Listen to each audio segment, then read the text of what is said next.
Coming up on Mountain News at 5:30, new legislation in Frankfort could change how decisions are made in Kentucky schools. And some fireworks again today on Capitol Hill as senators lay into Minnesota officials.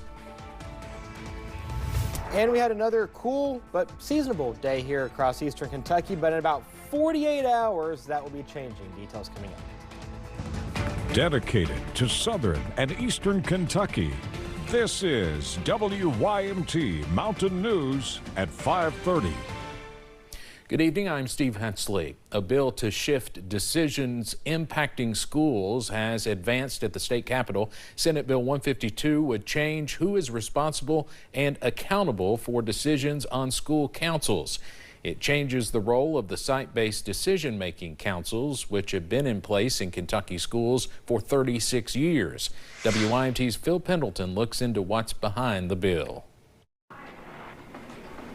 Since 1990, after the Kentucky Education Reform Act, site-based decision-making councils have played a key role in schools. There's no substitute for parental engagement and involvement in their children's lives. But Senator Aaron Reed says recently he's been told people want to change in how decisions are made within those groups. Lots of parents, lots of teachers across the district, just mingling with folks, talking about education and the challenges that are constantly plaguing our districts. Reed's Senate Bill 152 would rename these councils from decision-making to advisory councils. You know, having the principal and the superintendent more responsible for what's going on in the schools, I think is a plus. The bill that was voted on in committee today is a bit different from the one that was originally filed. The two lawmakers on the committee, along with three others who spoke against it, say they are very concerned about what this bill may do. One complains that the bill will deconstruct school-based decision-making.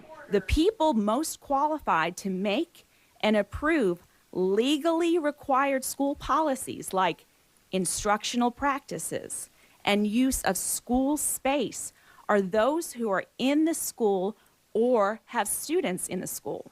Governor Beshear says he's still studying the bill. I think that having community engagement is critically important. And I think that when you have good leadership, you can bring people in. Our students deserve systems that are focused on outcomes and not process. The bill cleared the committee 10-2. In Frankfort, Phil Pendleton, WYMT Mountain News. The bill will now be discussed on the full Senate floor. A bill called the Crystal Rogers Act will now be considered by Kentucky senators. It's meant to protect criminal investigations by punishing anyone who records or shares grand jury testimony. Recording a grand jury is already illegal in Kentucky, but the statute of limitations is 1 year. The bill would raise it to 10 years.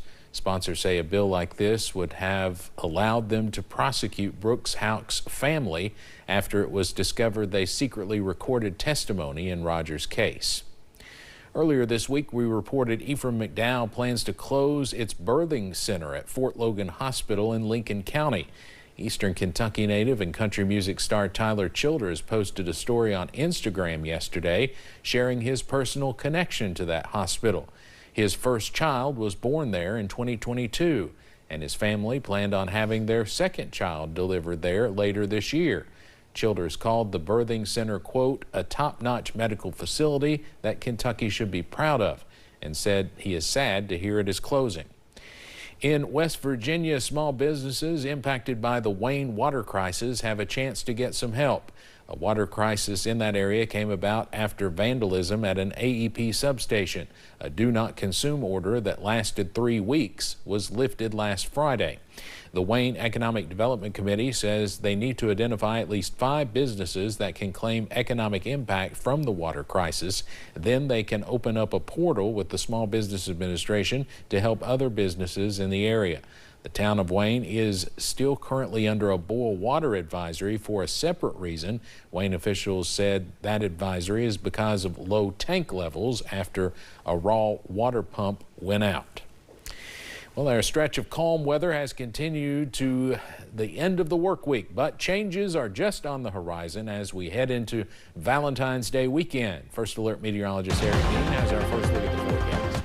That's right, Steve. As advertised, cooler temperatures again today with plenty of sunshine, and that trend will continue for the day on Friday. Right now, temperatures are in the mid to upper 40s. We're at 47 in Manchester. Pikeville's at 43. 30s from Moorhead over towards Logan, 42 in Grundy. For the most part, all is quiet on live pinpoint Doppler radar. We're seeing what looks like a few little renegade showers on the radar scan. A lot of this is not hitting the ground. It is being picked up in the upper levels of the atmosphere. This right here is what we're keeping an eye on, is this low pressure system over towards Vegas. Now this is going to scoot to the east, and it's going to bring the rain chances for your Saturday going into the day on Sunday. Right now we're at 43 degrees. You have cloudy skies out there and a nice calm wind. With that calm wind, our feels like temperature and our ambient temperature are the same. If you have plans over the next 12 hours, we'll see clear skies across the board. Temperatures will make a run for the mid-30s by the time midnight rolls around. When you wake up in the morning,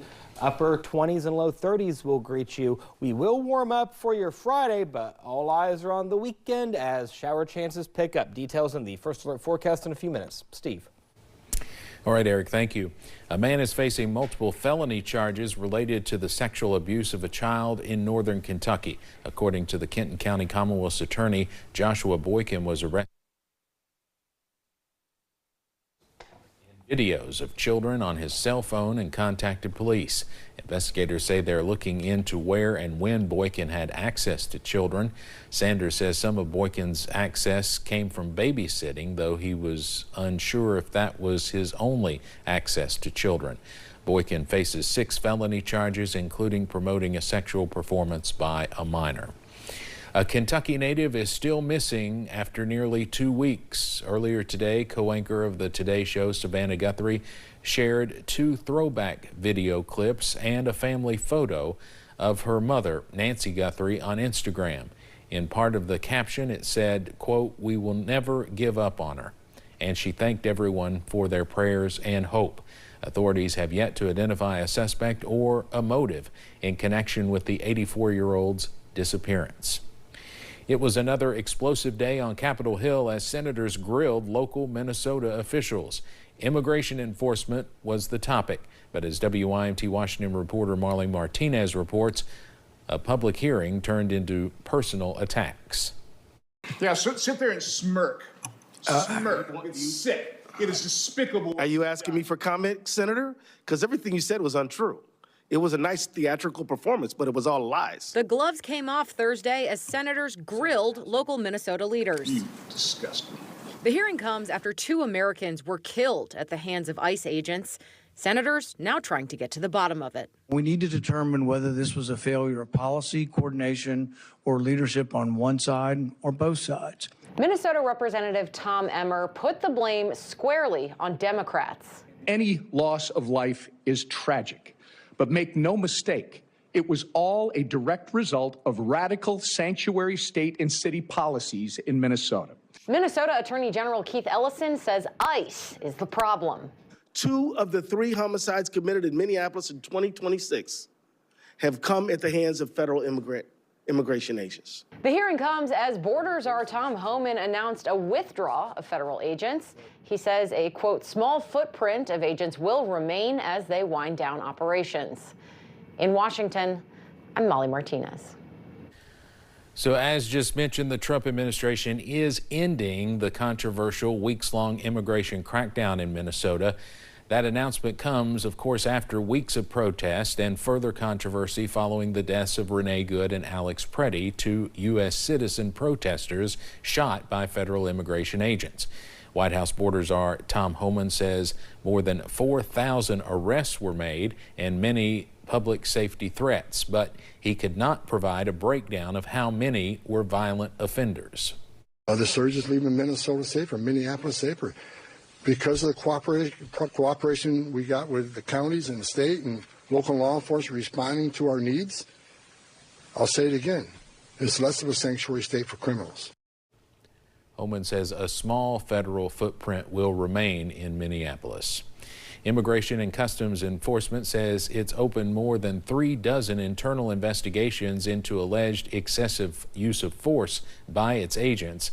The case has spanned from January 2025 through January 2026. Today, Acting ICE Director Todd Lyons told the Senate Homeland Security Committee that 18 investigations are closed, 19 remain open, and 1 has been referred for further action. Lyons did not identify the case sent forward.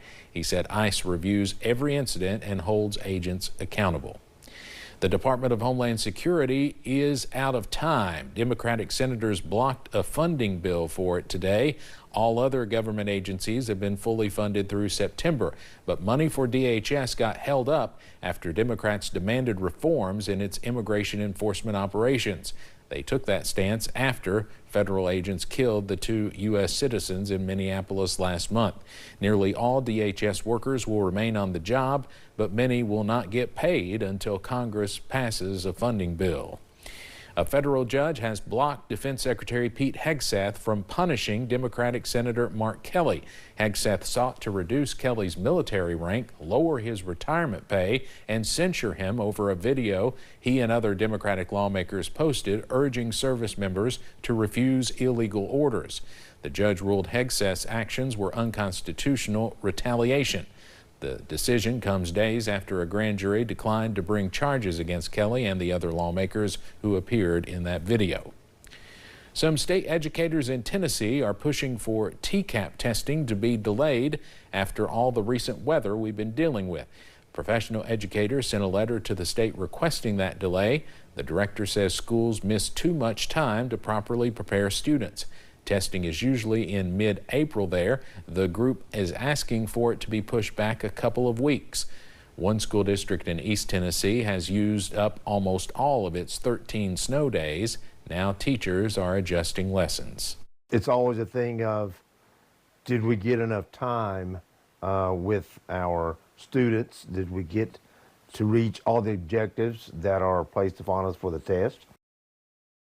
The superintendent says delaying the test would give teachers more breathing room. The state has not responded to the letter yet. Coming up on Mountain News at 5:30, one popular fast food chain is bringing back a well-known item with St. Patrick's Day approaching.